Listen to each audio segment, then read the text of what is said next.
ये दौर भारत देश में आंदोलन और बंद का दौर चल रहा है।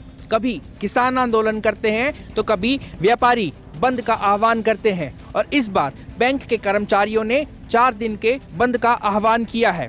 बैंक कर्मचारियों का कहना है कि सरकार बैंकों का प्राइवेटाइजेशन कर रही है, जिसकी वजह से उनको नुकसान उठाना पड़ सकता है और इसी वजह से बैंक के कर्मचारियों ने 4 दिन का बंद, यानी कि जो आज से बंद शुरू हो रहा है वो कल, संडे, सोमवार और मंगलवार तक रहेगा, यानी कि आज से लेकर 16 मार्च तक बैंक बंद रहेंगे। तो आपको अपना जो भी पैसा है वो एटीएम से आप निकाल सकते हैं ताकि आपको इमरजेंसी के वक्त काम आ सके। कैमरामैन विनय के साथ कपिल गौड़, JK24 न्यूज़, गुरुग्राम। पश्चिम बंगाल में जिस तरीके से चुनाव आ रहे हैं उसी तरीके से सियासी गर्मी भी बढ़ती चली जा रही है। दरअसल सीधे तौर पर लंबे समय से दिल्ली में सरकार के खिलाफ आंदोलन में बैठे किसानों ने अब पश्चिम बंगाल का रुख कर लिया है और जैसा कि किसानों के संगठनों ने घोषणा की थी कि वो जिन 5 राज्यों में चुनाव हो रहे हैं वहाँ बीजेपी के खिलाफ प्रदर्शन करेंगे, उसकी शुरुआत पश्चिम बंगाल से कर दी गई है। किसान नेता राकेश टिकैत आज पश्चिम बंगाल में 2 रैलियां कर रहे हैं, जिसका सीधा असर ये पड़ेगा कि किसानों की नाराजगी हो सकता है कि विधानसभा चुनाव में बीजेपी को झेलनी पड़ जाए। हालांकि बीजेपी ने सीधे तौर पर इस दौरे को सियासी बताया है और उनका कहना है कि जो किसान हैं वो तो अपने खेतों में काम कर रहे हैं। खैर, देखने वाली बात ये होगी कि किसान आंदोलन का फर्क चुनाव पर कितना पड़ता है, ये आने वाला वक्त ही तय करेगा। वीडियो जर्नलिस्ट विजय ठाकुर के साथ निशांत राय, JK24 न्यूज़, दिल्ली।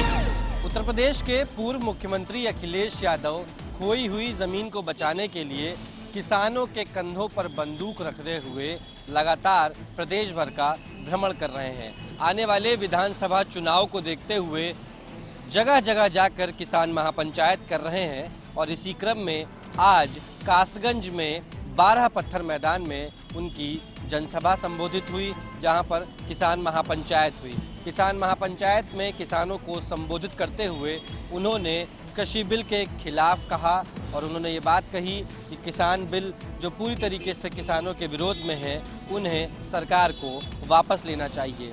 यही नहीं, किसान महापंचायत में उन्होंने किसानों का सहयोग भी मांगा और इस सहयोग में आने वाले चुनावों में अखिलेश यादव यानी कि समाजवादी पार्टी को पूर्ण रूप से पूर्ण बहुमत के साथ उत्तर प्रदेश में एक बार फिर शासन कराने की बात कही। लेकिन इन दिनों लगातार विवाद में घिर रहे अखिलेश यादव हाल ही में मुरादाबाद की घटना के शिकार हुए, लेकिन पत्रकारों के बार बार सवाल पूछने पर पत्रकारों पर हुए हमले की बात सिरे से नकारते रहे। किसान महापंचायत कासगंज में आज 12 पत्थर मैदान में हुई, लेकिन वहाँ पर भी मुख्य मुद्दा किस तरीके से आने वाले विधानसभा चुनावों में रणनीति तैयार की जाए, इसी पर केंद्रित रहा। कैमरा पर्सन रियाज के साथ गौरव पांडे, JK24 न्यूज़। देश के राष्ट्रपति महामहिम रामनाथ कोविंद अपने परिवार के साथ आज उत्तर प्रदेश के 3 दिवसीय पूर्वांचल दौरे पर वाराणसी पहुंचे। बाबतपुर एयरपोर्ट पर यूपी के राज्यपाल आनंदीबेन पटेल और मुख्यमंत्री योगी आदित्यनाथ ने उनका भव्य स्वागत किया, जहां से वो उनका काफिला सीधे बरेका खेल मैदान जो है वहां पर पहुंचेंगे और वहां से शाम को गंगा आरती में शामिल होंगे। बाबा विश्वनाथ के दर्शन करेंगे राष्ट्रपति अपने परिवार के साथ और उसके बाद बरेका मैदान में ही वो उनका निवास करने का कार्यक्रम भी है। वायुसेना, थल सेना को अलर्ट कर दिया गया है। 3 दिवसीय दौरे के तहत राष्ट्रपति वाराणसी के बाद सोनभद्र और मिर्जापुर जाएंगे। सोनभद्र में सेवा कुंज आश्रम के कार्यक्रम में शामिल होंगे और उसके बाद विंध्याचल जाएंगे, वहां दर्शन करेंगे। अष्टभुजा पहाड़ी पर एक हेलीपैड बनाया गया है जहां पर राष्ट्रपति का विशेष सैन्य विमान उतरेगा और उसके बाद वो दर्शन करेंगे। तमाम समाज के अलग अलग समाजसेवी और प्रबुद्ध जन से राष्ट्रपति मुलाकात भी करेंगे। उत्तर प्रदेश के लिहाज से ये राष्ट्रपति का बड़ा दौरा है, 3 दिवसीय दौरा है। तमाम हस्तियों से मुलाकात करेंगे। 3 दिवसीय दौरे में वो काशी विश्वनाथ मंदिर के दर्शन करेंगे और वहाँ पर हो रहे जो विकास कार्य हैं उनका भी वो निरीक्षण कर सकते हैं। माना जा रहा है कि मिर्जापुर और सोनभद्र के विकास तैयारियों को भी वो देख सकते हैं। वीडियो जर्नलिस्ट रोहित के साथ अनूप त्रिपाठी, JK 24/7 न्यूज़। राजधानी दिल्ली में अब रविवार के दिन भी ड्राइविंग के टेस्ट हुआ करेंगे। इस बाबत दिल्ली सरकार के ट्रांसपोर्ट मिनिस्टर कैलाश गहलोत ने आदेश जारी कर दिए हैं। दरअसल ड्राइविंग टेस्ट को लेकर ये योजना इसलिए बनाई गई है कि क्योंकि दिल्ली के अंदर जिन लोगों के परमानेंट ड्राइविंग लाइसेंस बनने हैं उनकी वेटिंग काफ़ी ज़्यादा हो रही है। ऐसे में लोगों को सुविधा देने के लिए दिल्ली सरकार की तरफ से ये फैसला लिया गया है। फिलहाल इस योजना को लागू करने में अधिकारी जुट गए हैं, सॉफ्टवेयर में अपडेशन की जा रही है। वहीं उम्मीद इस बात की है कि अगले रविवार से ये योजना पूरी तरीके से लागू हो जाएगी। दिल्ली सरकार के मंत्री कैलाश गहलोत ने कहा है कि लोगों को असुविधा न हो, यही वजह है कि ये फैसला लागू किया गया कि अब रविवार के दिन भी ड्राइविंग लाइसेंस के लिए टेस्ट किए जाएंगे। कैमरा पर्सन सचिन के साथ प्रणय शर्मा। विधानसभा चुनावों में उम्मीदवार के नाम पर फैसला करने के लिए आज दिल्ली में बीजेपी की कोर ग्रुप की बैठक है। बीजेपी की केंद्रीय चुनाव समिति की इस बैठक में उम्मीदवारों के नाम पर मोहर लगाएगी। इस बैठक में शामिल होने के लिए केंद्रीय गृह मंत्री अमित शाह, केंद्रीय मंत्री जितेंद्र सिंह, असम के मुख्यमंत्री सर्बानंद सोनोवाल, शुभेंदु अधिकारी बीजेपी के राष्ट्रीय अध्यक्ष JP नड्डा के आवास पर पहुंच चुके हैं। इसके साथ ही हम आपको बता दें, बीजेपी की केंद्रीय चुनाव समिति आगामी विधानसभा चुनाव के लिए उम्मीदवारों की लिस्ट को अंतिम रूप देने के लिए ये बैठक कर रही है। पार्टी ने बुधवार को आसाम के लिए 3 उम्मीदवारों के नामों की घोषणा की थी। इसी तरह पहले पश्चिम बंगाल विधानसभा चुनाव के पहले 2 चरणों के लिए 60 उम्मीदवारों की लिस्ट जारी की थी। एक दिन पहले शुक्रवार को शाम गृह मंत्री अमित शाह से बीजेपी के अध्यक्ष JP नड्डा से मुलाकात की थी। इसके साथ ही हम आपको बता दें, दक्षिण राज्य में और तमिलनाडु में भी चुनाव होने वाले हैं और आज इस बैठक में दक्षिणी राज्य के उम्मीदवारों के नाम की घोषणा होने की भी उम्मीद जताई जा रही है। JK 24/7 न्यूज़ के लिए दिल्ली से उज्जवल कुमार की रिपोर्ट। मुख्यमंत्री तीरथ सिंह रावत का मंत्रिमंडल अब बनकर तैयार है और 11 मंत्रियों की जो शपथ ग्रहण है वो हो चुकी है, जिसमें कैबिनेट मंत्री और राज्य मंत्री भी शामिल हैं। बात अगर त्रिवेंद्र रावत की कैबिनेट की करें तो सभी मंत्रियों को उसमें जगह दी गई है और मदन कौशिक को भारतीय जनता पार्टी की अब प्रदेश की कमान सौंपी गई है और उन्हें प्रदेश अध्यक्ष बनाया गया है।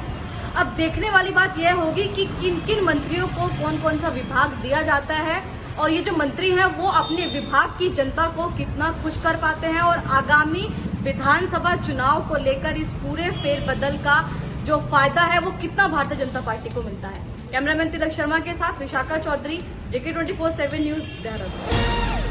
इस समय पश्चिम बंगाल में सियासत देश की राजनीति का केंद्र बनी हुई है, क्योंकि आने वाले कुछ ही वक्त में वहाँ इलेक्शन है, लेकिन माहौल गर्म है। अगर हम बात करें 10 मार्च को ममता बनर्जी ने नामांकन दाखिल किया था, एक हादसे का शिकार हो गई थी। उसके बाद से ही तमाम बीजेपी हो या टीएमसी हो, दोनों तरफ से आरोप प्रत्यारोप का दौर चल रहा है। इलेक्शन कमीशन के साथ दोनों दलों ने मीटिंग की।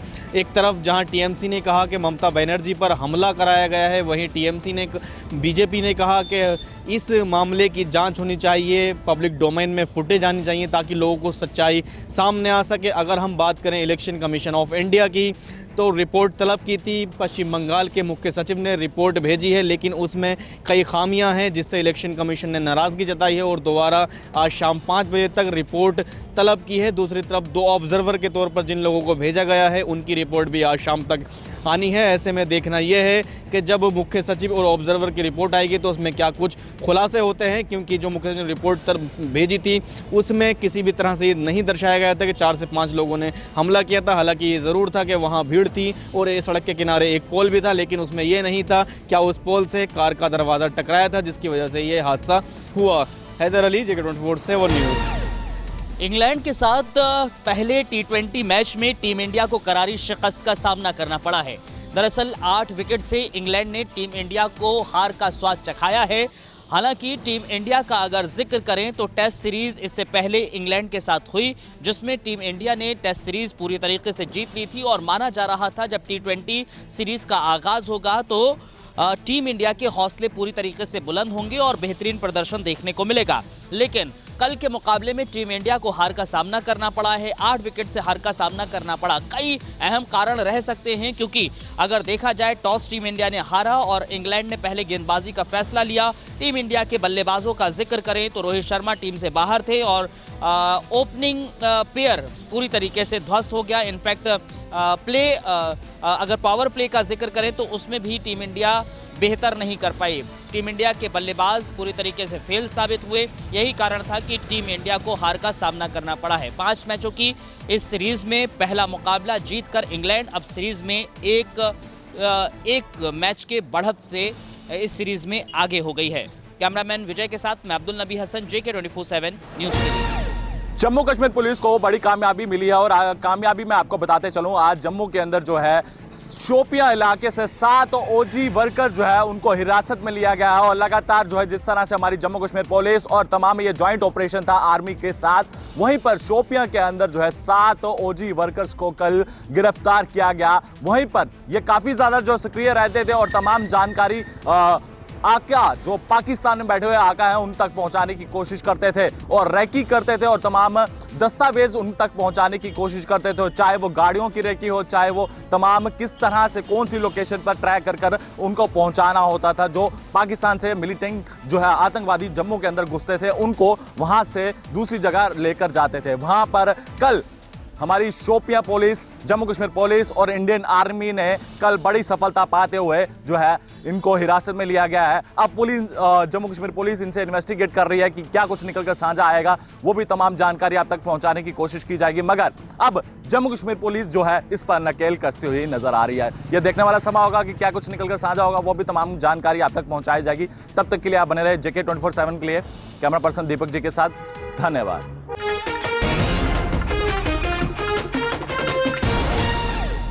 खबरों से अपडेट रहने के लिए JK 24/7 न्यूज के YouTube चैनल को आज ही सब्सक्राइब करें और हमारे Facebook पेज को भी अभी फॉलो करें।